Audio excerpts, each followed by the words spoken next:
Warahmatullahi wabarakatuh. Alhamdulillahirabbil alamin. Allahumma sholli ala sayidina Muhammad wa ala ali sayidina Muhammad. Dipancar luaskan dari Jalan Masjid Silaturahim nomor 36 Kalimanggis Cibubur Bekasi, Radio Silaturahim untuk Islam yang satu. Ikhwan dan akhwat yang dirahmati Allah Subhanahu wa taala, bagaimana kabarnya di siang hari ini? Semoga dalam keadaan sehat walafiat dan selalu dalam lindungan Allah Subhanahu wa taala.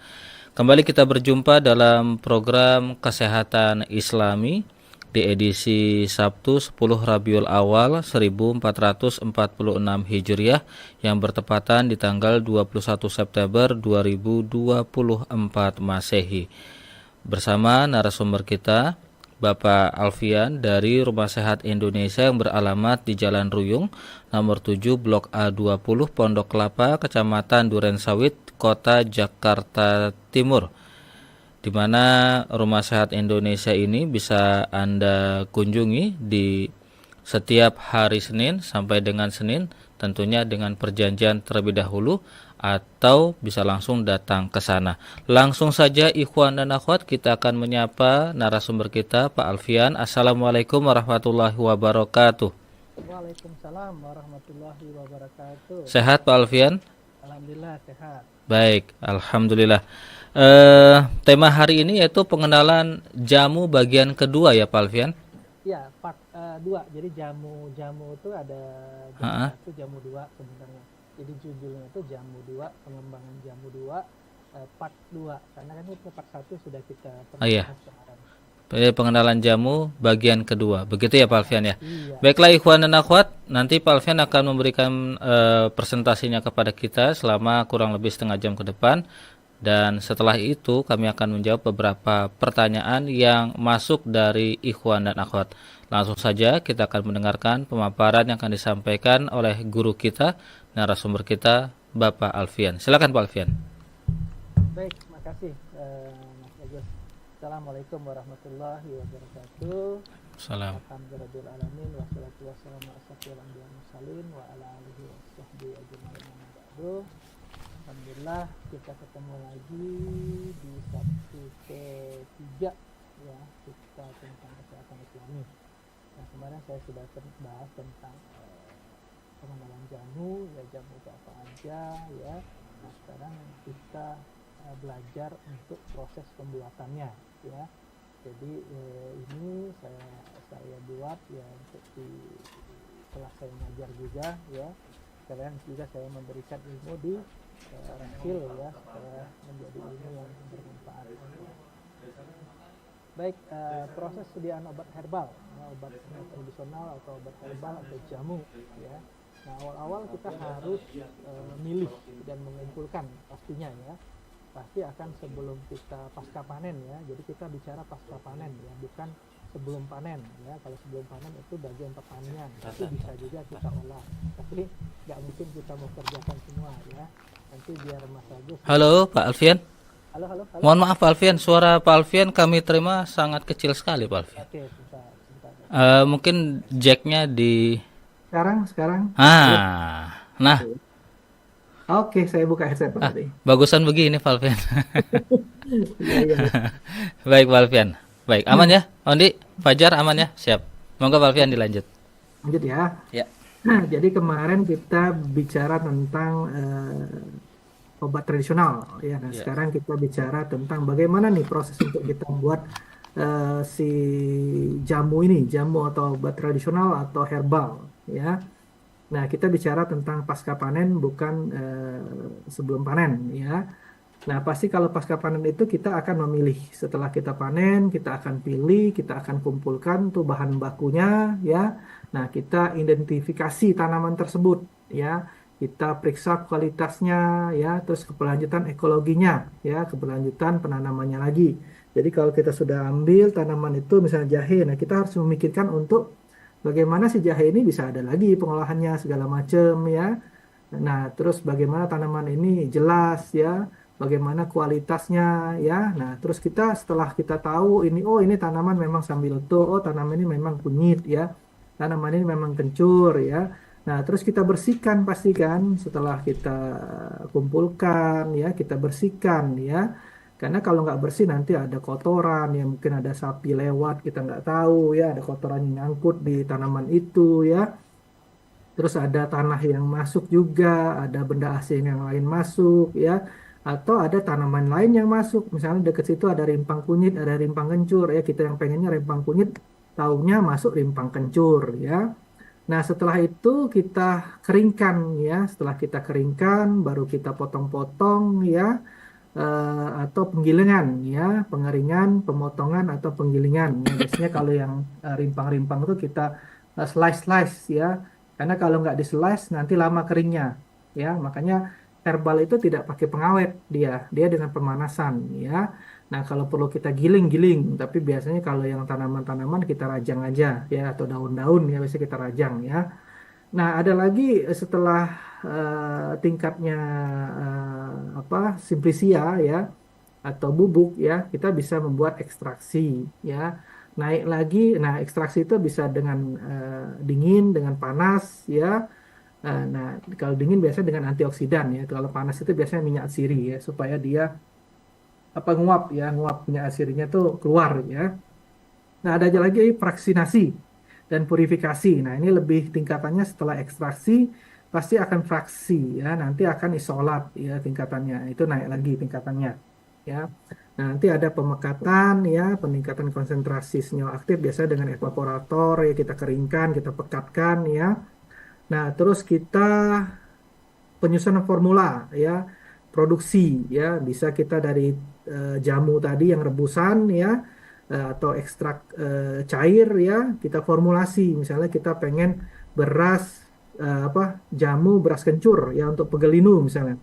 Ya, kita bikinlah beras kencur atau kunyit asam untuk orang sakit haid ya, nyeri haid ya, atau untuk batuk misalnya kencur, sambiloto, satu lagi cakar ayam misalnya ya, sama kunyit ya. Nah, itu kita formulasi ya. Nah, setelah kita formulasi, kita harus ada pengujian ya, kontrol kualitas ya, senyawa aktifnya ya, kontaminasinya ya, zat aktif kita ukur ya, uji stabilitasnya. Apalagi kalau sudah kita bikin gel misalnya. Nah, gel itu kan masih ada stabilitasnya. Misalnya dia tahan panas, tahan dingin, tahan suhu ruangan ya. Stabil nggak si gel ini? Ataukah gel ini dengan pemanasan yang sekian derajat dia rusak ya. Nah, itu harus juga. Nah, terus ada pengemasan, labeling ya, itu harus penting ya, pengemasan. Kalau misalnya jamu-jamu simplisia kering, kita vakum biasanya, kita vakum, kita kemas dengan plastik vakum itu ya. Nah, dikasih label, jangan lupa ya. Kenapa kita harus kemas supaya nggak rusak ya. Misalnya kita bawa dari Jawa ke Jakarta, nah mungkin kena eh, basah, kena apa, nah itu dia tetap kering ya, tidak jamuran jadinya.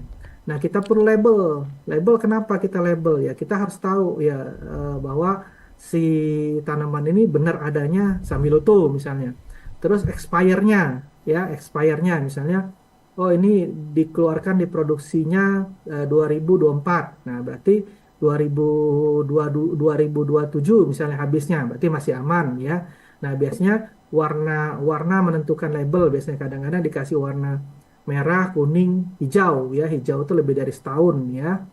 Kalau kuning itu 6 bulan biasanya ya. Nah, labeling itu untuk apa lagi ya, selain kita mengenal tanamannya, produksinya ya, terus bahan aktifnya juga kadang-kadang kita sebutkan, atau daerahnya. Kadang-kadang ada juga yang memberikan informasi seperti itu ya.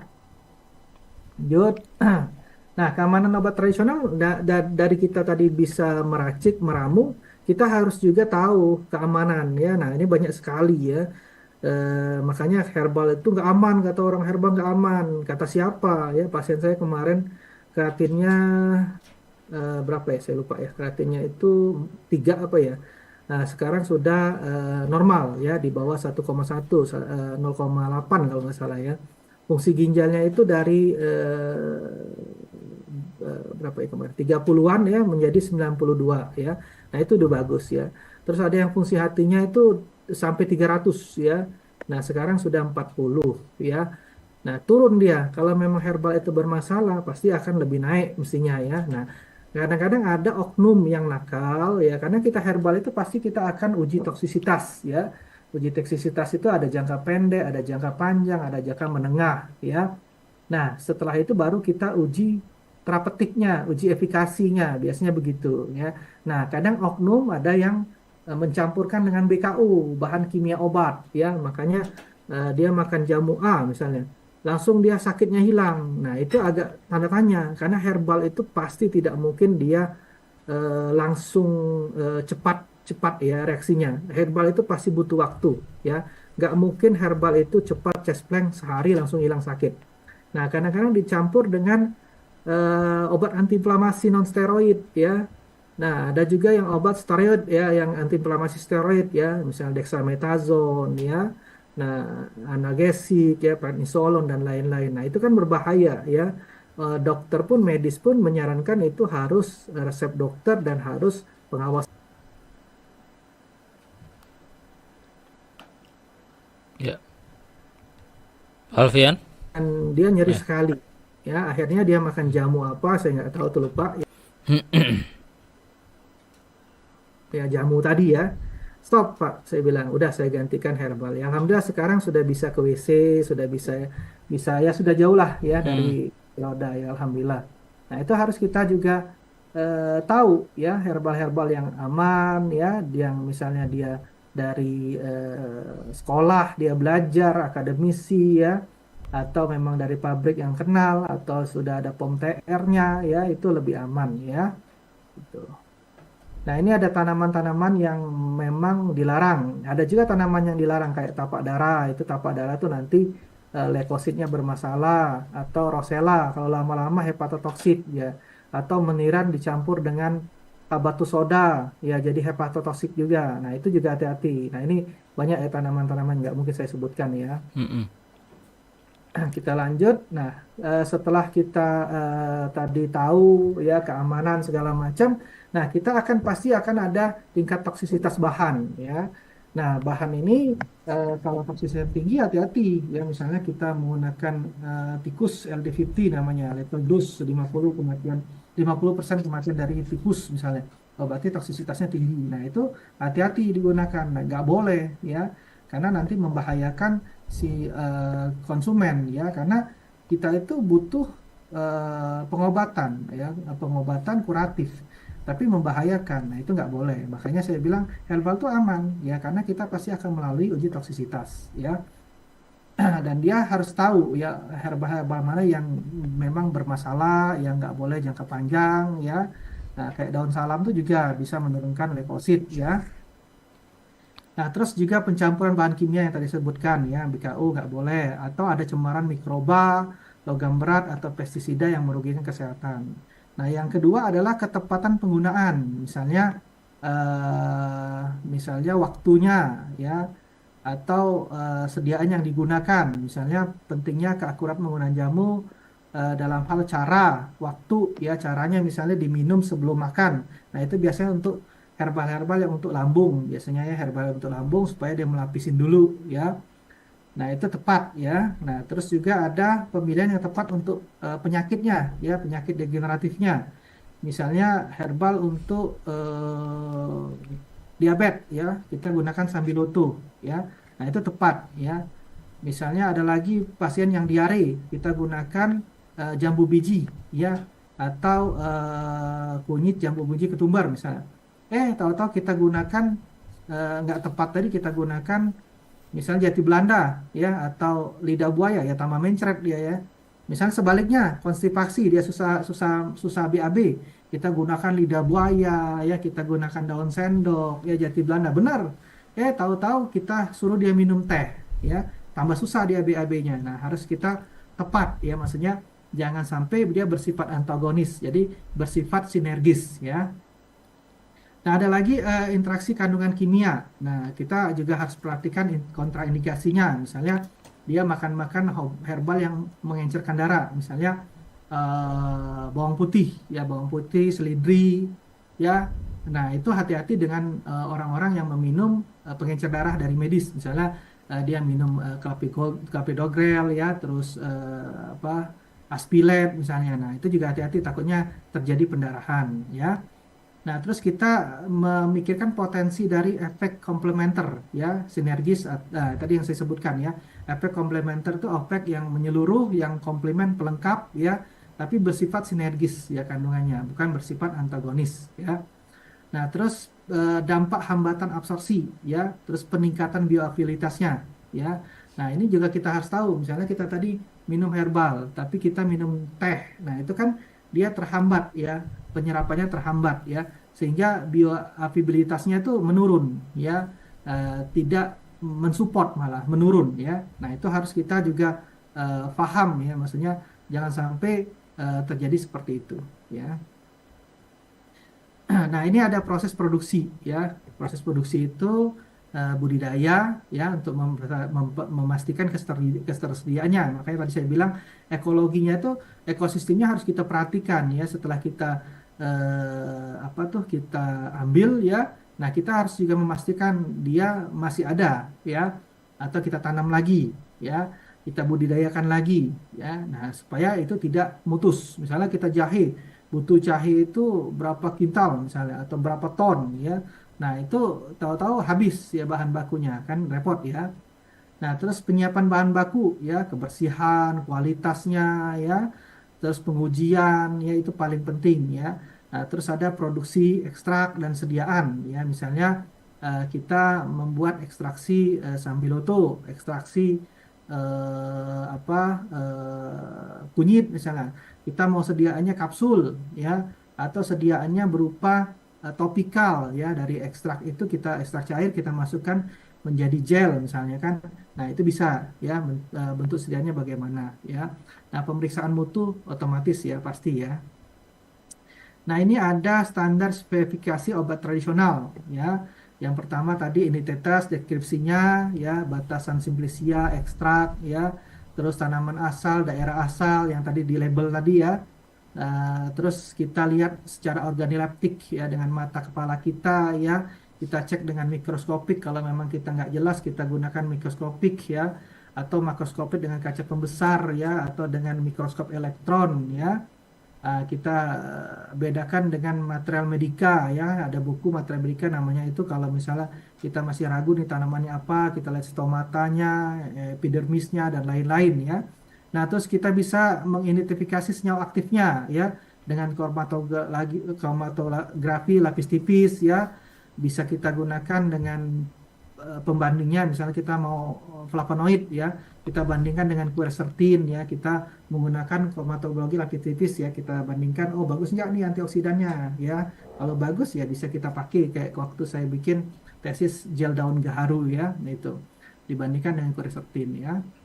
Nah, terus kemurniannya ya, kadar abu total atau tidak larut asam, logam berat, kelarutan ya, dan lain-lain ya, cemaran, radioaktif dan lain-lain ya. Nah, itu harus kita perhatikan. Nah, ada lagi kandungan senyawa aktifnya yang harus kita perhatikan karena yang kita gunakan itu metabolit sekunder ya, metabolit sekunder itu senyawa aktifnya yang kita gunakan ya. Atau kadar minyak atsiri, misalnya kalau kita untuk minyak oles ya, minyak pala, minyak cengkeh. Nah, saya punya itu. Nah, itu minyak atsirinya yang paling penting ya. Karena minyak atsiri itu membuat aromatik. Aromatik itu bikin panas. Makanya pasti oles-oles itu minyak atsiri ya dari pala, dari cengkeh ya, dari serai ya dan lain-lain.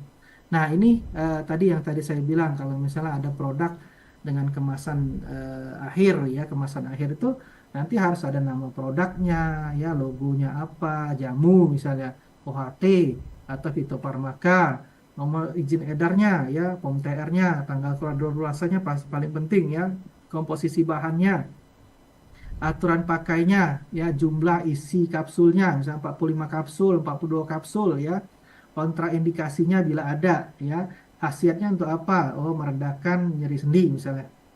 Nomor kode produksi, nomor perusahaan dan alamat ya. Kayak saya sudah maklun ada 6 ya yang sudah keluar POM TR-nya ya untuk pendarahan, untuk sendi, untuk HNP saraf kejepit, untuk OA, untuk fungsi hati ya, SGOT yang tinggi. Terus satu lagi apa? Suportif kanker ya, suportif kanker ya.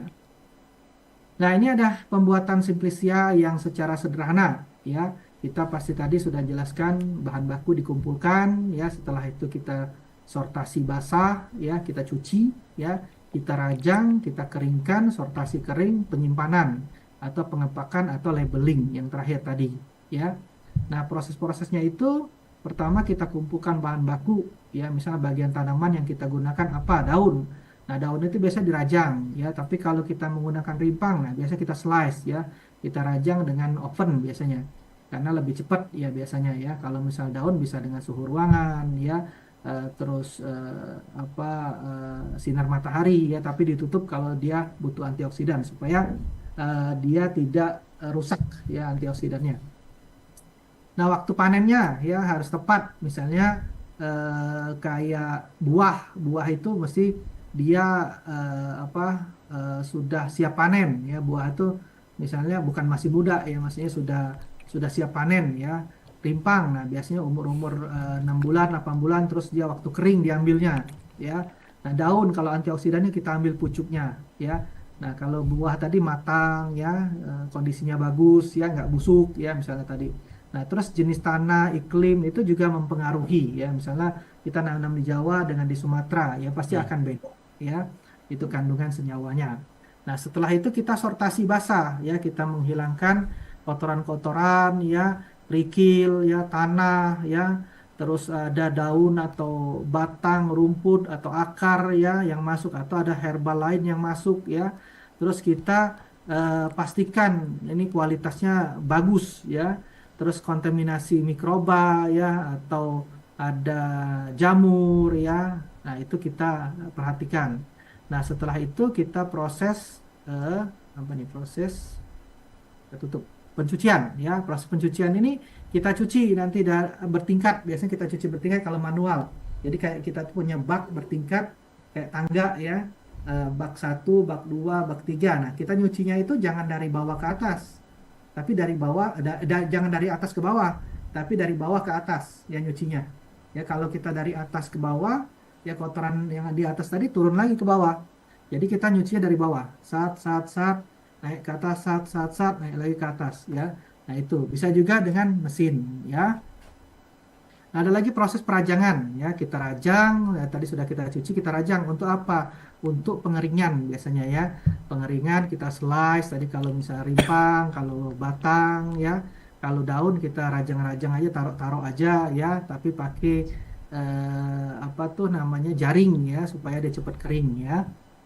Boleh juga pakai jaring-jaring bertingkat ya, bisa juga ya. Nah, terus setelah itu kita pasti akan mengeringkan ya, pengeringan alami bisa kita gunakan sinar matahari ya, bisa kita menggunakan mesin ya, mesin itu dengan open misalnya kalau kita butuh antioksidan kita nggak boleh tinggi derajatnya ya, harus di bawah 50 derajat atau 55 derajat ya. Nah, itu bisa ya. Nah, setelah pengeringan kita sortasi ya. Simplisia tadi supaya jangan kecampur dengan simplisia yang lain ya. Kita pastikan simplisia yang kita maksud itu ya. Nah, setelah itu kita akan pengepakan ya, pengepakan, penyimpanan ya. Nah, kita simpan itu supaya apa? Supaya tidak tumbuh jamur ya, karena kadar airnya 5% ya, kurang dari 5%. Supaya tidak tercemar dengan mikroba ya. Terus tidak kena sinar matahari langsung ya. Terus mencegah dari air ya, udara ya, kelembapan ya, oksidasi ya. Makanya kita gunakan vakum ya, vakum kita press ya, kita label ya supaya tahu nih tanamannya apa. Nanti karena sudah kering kan kita nggak tahu tuh sudah hancur biasanya ya. Kayak sambiloto nggak bentuk lagi. Nah, kita takut salah ya.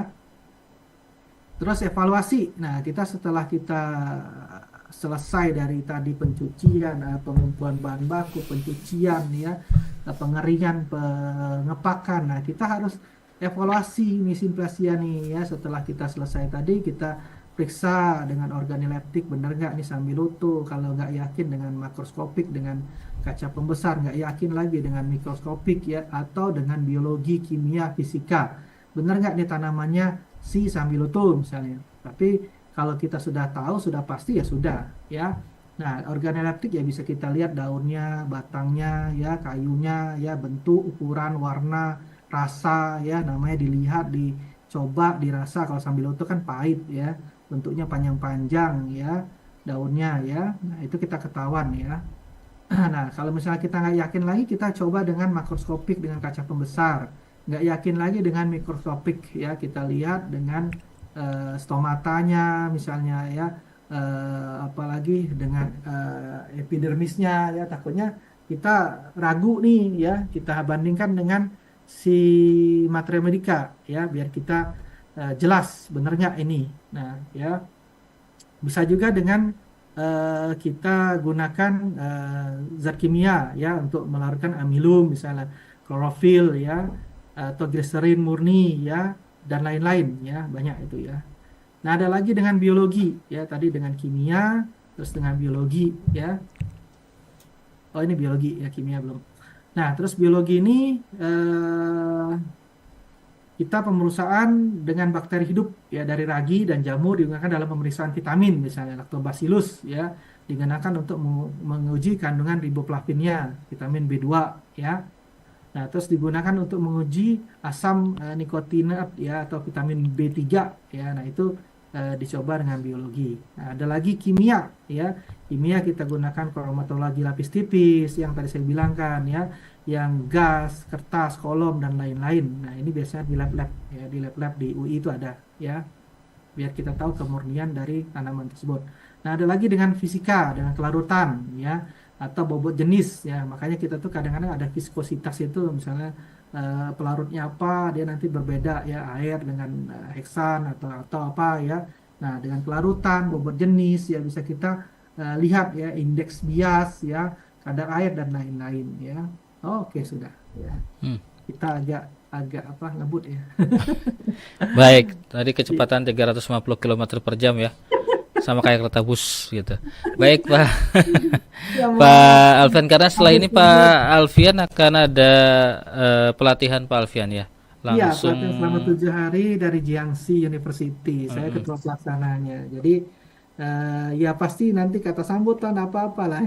iya, baik. Kita akan mencoba sampai jam 11 siang Pak Alfian ya. Ya, Kita akan menjawab beberapa pertanyaan. Jadi bagi Anda ikhwan dan akhwat yang ingin memberikan pertanyaan silahkan di 081111999720. Pertanyaan pertama datang dari Pak Marmaulid Arwin atau Pak Arwin, usianya 65 tahun Pak Alfian. ya, silakan.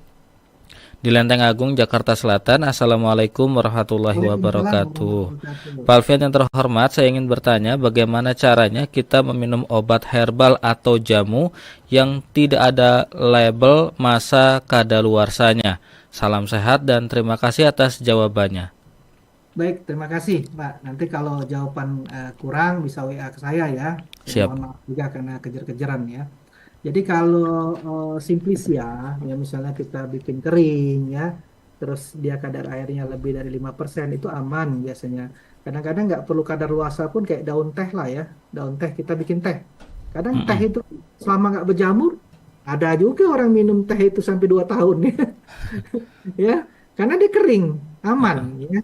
Kering itu aman, kecuali nanti di situ ada bakteri atau ada kapang ya. Mm-mm. Nah, itu nggak boleh ya, nanti beracun ya. Tapi selama dia kering itu aman. Makanya herbal itu sebenarnya nggak ada pengawet ya. Kayak kita bikin kapsul ya. Kapsul itu kan ekstrak dari bubuk kering ya. Dari bubuk kita keringkan blender, kita ekstrak dengan cair. Nah, terus kita evaporator, kita keringkan. Nah, paling filler. Nah, filler itu bukan pengawet. Filler itu untuk memasukkan dia ke kapsul ya. Nah, itu tahan sebenarnya. Herbal itu tahan sebenarnya, asal tidak ada jamur ya, asal tidak Mm-mm. tergantung bakteri ya. Makanya kalau kita, yang punya saya itu, saya batan lagi sinar radiasi supaya menghilangkan kapang bakteri ya, memastikan untuk menghilangkan bakterinya. Nah, itu aman ya. Sebenarnya kadang-kadang kadar luarsa dari jamu misalnya ada yang 2002 tahun misalnya, dia kadaluarsa 2 tahun. Nah, tapi dia tersimpan rapi ya, tersimpan di apa, tidak kena matahari. Nah, sebenarnya kalau di ini, di apa, di informasi itu bisa bertahan lebih dari 6 bulan lagi ya. Tapi kita cari apa, jaga-jaga ya, jangan sampai ada expired date ya. Jadi sebenarnya Mm-mm. aman Pak ya, Mm-mm. apalagi Simplesia kering yang kita tahu kita bikin sendiri ya, tidak ada bakteri, tidak ada kapang atau fungi ya, atau jamur ya. Nah sudah itu boleh ya, seperti kayak daun teh tadi saya bilang ya, daun teh ya, kopi, biji kopi selama nggak jamuran ya. Kadang saya beli biji kopi tuh yang sudah divakum ya. Iya. Eh, Mm-mm. Lupa saya kan, udah saya Mm-mm. giling lagi, saya minum aman aja. Ya Mm. itu jadi aman aman ya, Mm. kalau menurut saya aman Baik. ya. Kalau obat herbal itu berlebihan itu baik atau tidak, Pak Alfian? Nah tergantung herbal apa ya. Kalau misalnya herbal yang mengakibatkan kayak tadi jangka panjang nggak boleh, misalnya kita menggunakan meniran ya, meniran jangka panjang untuk laki-laki impoten ya nggak boleh. Meniran, tumbuhan ya? Meniran ya tumbuhan, memang Hmm. meniran itu kan imunomodulator, Oh. meningkatkan imunitas kita ya. Mm-mm. Nah tapi kalau kita jangka panjang itu akan impoten bagi laki-laki ya. Mm. Atau daun salam sering-sering ya, tunggal lagi ya, nah itu akan leukositnya turun ya. Tapak darah sama ya, tapak darah juga. Nah terus tapak darah cuma dilarang sekarang sudah ya, Mm-mm. lengan juga dilarang ya.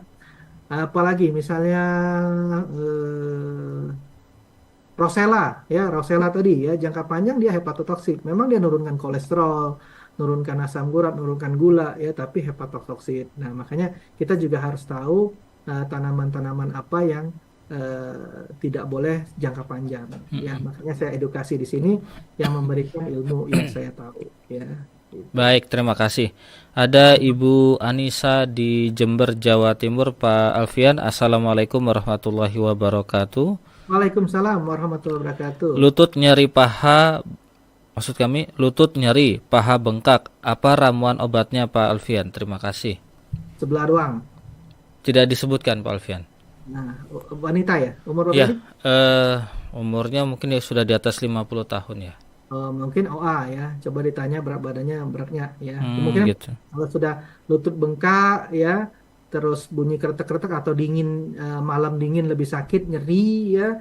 Untuk naik tangga turun tangga sakit, nekuk sulit ya. Nah, itu biasanya OA, osteoartritis ya, OANI ya. Jadi degeneratif pada sendi lutut ya. Jadi sendi lutut tuh ada di femur kita di atas, di bawahnya ada tibia ya, ada fibula ya. Nah, di antara dua itu ada sendi, ya, sendi lutut, ada patella.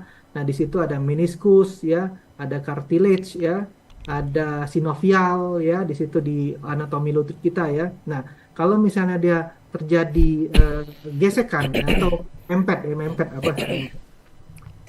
Menyempit, ya, sendinya menyempit. Pertama, sendi itu longgar, ya, ada jarak, ada gap, ada bantalan, ya, ada cairan sinovialnya untuk menahan apa high impact ya, kompresi ya. Nah, karena dia bebannya berat atau dia pernah angkat berat atau dia pernah jatuh atau dia pernah ketekan ya, akhirnya sendi itu menyempit, degeneratif. Apalagi ibu-ibu yang sudah menopause ya, Iya. perempuan menopause, nah dia cukupnya pasti akan berkurang. Akhirnya nempel nyempit, setelah nyempit itu akan bergesek ya, akhirnya timbul kapur. Nah, grade Eh, 2 itu sudah menimbulkan kapur. Nah, kapur eh, itu taji-taji tulang muda ya. iya ya. Nah, grade 3 itu dia akan tambah nempel ya. Sudah mulai rusak nih apa bantalannya ya, cartilage-nya ya, sinovialnya sudah mulai apa keluar ya. Makanya dia bengkak, ada cairan ya suka ya, kalau kita tekan, kita dekatkan itu ada fluidnya ya, ada cairannya. Nah, itu ketahuan dengan kita periksa aja udah ketahuan di OA. Nah, kalau ke grade 4 itu sudah ngelok dia, nggak bisa nekuk, nggak bisa ngelurus suka ya, biasanya begitu. Nah, jadi utama bagaimana penanganannya? Pertama ya, kalau dia berat badan, turunkan berat badannya ya. Yang kedua, kalau dia biasa ngangkat-ngangkat berat, ya kurangin bebannya ya. Mm-mm. Turun tangga, hati-hati turunnya ya, naiknya masih aman tapi turunnya hati-hati ya. Terus sudah kita beban ya, yang menyebab mencetusnya kita kurangin. Nah, baru kita kasih herbal ya. Nah, herbal di klinik saya sudah ada ya, Mm-mm. lipotis bisa digunakan atau kita bikin rebusan ya. Nah, bisa rebusan untuk antiinflamasi apa aja. Misalnya tadi kelor ya, terus seri ya, eh, jahe ya, adas ya, Mm-mm. terus daun salam sedikit ya, kunyit ya. Nah, itu bisa untuk antiinflamasi, analgesik ya, nanti akan berkurang ya. Tapi pencetusnya juga dipantangin ya. Nah, kalau memang dia nyempit, ya kita benarkan posisinya, ya kita traksi namanya. Traksi supaya apa? Sendinya nggak menyempit. Ya nanti dibenarkan biasanya kalau di klinik ya. Nanti kita jarum akupuntur biasanya di sela sendi itu, ya. Baru kita kasih herbal. Itu Ibu. Makasih. Baik, terima kasih Pak Alfian. Kemudian pertanyaan selanjutnya datang dari Bapak Arif. Assalamualaikum warahmatullahi wabarakatuh. Waalaikumsalam warahmatullahi Pak wabarakatuh. Alfian, dalam konteks pengobatan alternatif, bagaimana efektivitas jamu dibandingkan dengan obat-obatan modern dalam mengatasi berbagai penyakit? Dan apa saja tantangan yang dihadapi dalam penelitian ilmiah mengenai khasiat jamu? Ya, bagus ya pertanyaannya ya. Nah, jadi sebenarnya obat medis itu asal muasalnya adalah tanaman, tanaman herbal ya. Kenapa saya bilang begitu? Dulu Cina, Cina itu kinkona ya. Ya, Kina itu dari tanaman dulunya ya. Nah, cuman Kina itu karena dia proses untuk produksinya 8 tahun ya nggak mungkin kan. Kelamaan orang yang sudah kena malaria banyak ya, akhirnya dibuatlah sintesisnya ya, dibuat sintesisnya. Ada juga pertama dibuatnya isolat dulu. Jadi si Kina itu diekstraksi, diambil zat aktifnya yang mana, polar atau non polar. Nah, setelah itu difraksi, diisolat, diambil zat yang memang untuk si Kina. Nah, struktur kimianya udah ketahuan, dibentuklah sintesisnya ya, sintesisnya obat kimia ya. Jadi molekulnya tuh strukturalnya itu disamakan ya untuk mengobati malaria. Jadi tanaman herbal itu asal muasal dari obat medis. Asam salisilat dari willow ya. Nah, itu dipakai untuk aspirin ya sekarang ya. Nah, tantangannya gimana? Ya tantangannya ya memang obat medis itu pasti lebih cepat ya karena dia mau satu senyawa ya, isolat murni, monokompon ya. Tapi kalau herbal dia multikompon, pasti lama kerjanya, nggak mungkin cepat. Makanya saya bilang kalau herbal cepat ya, sekali lagi kalau herbal efeknya cepat, hati-hati dia mengandung BKO ya, bahan kimia obat ya. Herbal itu pasti pelan sifatnya dan aman ya, tidak cepat ya. ya. Tapi kalau dia cepat, hati-hati mengandung bahan kimia obat. Nah, itu tantangannya ya. Kalau sekarang sudah banyak orang menggunakan herbal, dokter aja sekarang sudah banyak lari ke herbal. Dulu saya masuk 2015 di UI 2013 di UI itu herbal medik itu dibilang mau jadi dukun saya ya, oleh kakak saya sendiri. Kakak saya kan dokter kan, Ya. ngapain masuk herbal, mau jadi dukun ya. Nah, sekarang malah dokter-dokter lari ke herbal. Dulu akupuntur dicibir banget ya. Iya. Sekarang dokter masuk akupuntur dan banyak sekolah ke China ya untuk ngambil TCM. Saya sendiri masuk ke Jiangxi University ya, belajar Hmm. di sana ya, Pak sekolah. Alfian bisa akupunktur, Pak Alfian? Ya bisa lah kan kan sekolah langsung, prakteknya di Ke rumah sakit. langsung ke di Cina sana ya? Di Iya, kalau di sana kan saya dokter. Kan di Hmm. sana tuh kan dua gelar dia, Bachelor Medicine. Jadi kalau di sana saya dokter diakui di Cina ya. Cuman kalau di sini kan penyetaraan ya. Iya, iya. Kita belajar anatomi di rumah sakit, yang ngurusin pasien tuh di rumah sakit. Rumah Hmm. sakitnya itu rumah sakit umum, banyak pasiennya. Jadi ada pasien yang ditangani dengan Western ya, Iya. ada pasien yang ditangani dengan tradisional ya, integrasi. Gitu Pak Alfian ya, silahkan Iya, ya. iya. Kalau mau WA Baik. silakan juga. Ya Baik. nanti saya bahas. Jangan telepon. Iya. Baik ikhwan dan akhwat, nampaknya kita sudah berada di akhir acara karena setelah ini Pak Alfian akan memberikan pelatihan tentang herbal. Jadi bagi Anda ikhwan dan akhwat, sekali lagi kami informasikan bahwa Pak Alfian ini dari Rumah Sehat Indonesia yang berdiri sejak tanggal 10 Maret 2010 melayani berbagai keluhan terutama jantung, stroke, saraf terjepit, dan alhamdulillah biiznillah semua pasiennya sembuh. Amin. Bagi Anda ikhwan dan akhwat yang ingin berkonsultasi atau berkunjung ke Rumah Sehat Indonesia untuk berobat, silahkan datangi di alamat Jalan Ruyung nomor 7 Blok A20 Pondok Kelapa, Kecamatan Durensawit, Kota Jakarta Timur.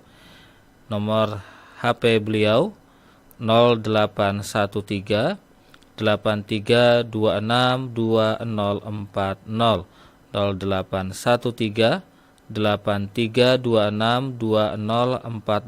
atau Anda bisa langsung men-search-nya atau mencarinya di Google Maps. Pak Alfian, sebagai penutup, silakan dengan kesimpulan Pak Alfian di siang hari ini. Baik, terima kasih Mas Agus. Ya, jadi kita tadi belajar tentang jamu, ya, bagaimana proses dari pembuatan jamu, sediaan jamu. Ya, prosesnya itu adalah ya tadi ya kita kumpulkan bahan baku, ya, kita bersihkan, ya, kita keringkan, kita rajang, ya, baru kita proses pengepakan, ya. Nah, boleh juga kita cek lagi, ya, apakah ini herbalnya benar, ya, dengan kita organoleptik, mikroskopik, ya. Kita cek lagi ada nggak pengotor-pengotor lain, ya, tercemar nggak, ya, dengan metode-metode lain, kimia, biologi, fisika, ya. Fisika mungkin berat jenis, ya, masuk ke kimia, ya. Nah, terus bisa lagi dengan apa lagi, ya, kita cek dengan bahan aktifnya, misalnya dengan kromatologi lapis tipis, ya, bahan aktifnya. Nah, tujuannya apa? Supaya herbal itu aman, ya, tidak terjadi kontraindikasi, dan efek terapinya itu sangat bagus, ya, hasilnya membaik, ya. Kayak saya bikin yang BP POM, ya, saya bikin yang BP POM itu 5:1, ya. Nah, itu 5:1 tuh bagus, ya, ekstraksinya itu dalam 1 kilo cuman jadi 200, ya. Dalam apa, jadi ekstraknya itu dikit banget, ya, jadi 200 miligram, ya. Iya. Nah, itu lebih lebih lebih pekat, ya, lebih pekat, ya, 200 gram, ya, lebih pekat. Nah, jadi herbal itu perlu kita untuk apa, efektivitasnya, ya, itu. Nah, herbal itu banyak, ya, manfaatnya, mau kemana, ya. Herbal itu aman jika tidak mengandung bahan kimia obat, ya, digunakan secara benar, ya, terus apa, tidak rusak, ya, tidak berjamur, ya. Mungkin itu aja, Mas Baik, Agus. Pak Terima kasih. Alfian, terima kasih banyak. Ya, Ikhwan dan akhwat, terima kasih telah setia mendengarkan program Kesehatan Islami kami di siang hari ini. Tentunya kami berharap segala informasi dan tips yang tadi disampaikan oleh Pak Alfian pada hari ini dapat memberikan manfaat yang nyata dalam hidup Anda. Kesehatan adalah salah satu nikmat terbesar dari Allah, dan sebagai hambanya kita memiliki tanggung jawab untuk merawatnya dengan baik, baik dari segi fisik maupun spiritual. Tentu saja ikhwan dan akhwat, dalam perjalanan menjaga kesehatan, ingatlah pentingnya keseimbangan, kemudian pola makan yang sehat, olahraga yang teratur, serta istirahat yang cukup adalah bagian dari ikhtiar kita. Namun tidak kalah penting adalah menjaga kualitas hubungan dengan Allah Subhanahu wa taala melalui doa, ibadah, dan melakukan amalan baik. Semoga semua ini berkontribusi pada kesehatan jiwa dan raga kita. Akhirul kalam, ikhwan dan akhwat yang dirahmati Allah Subhanahu wa taala, semoga Allah senantiasa membimbing kita untuk selalu berada di jalan yang benar dan memberikan kesehatan serta kebahagiaan dalam hidup kita.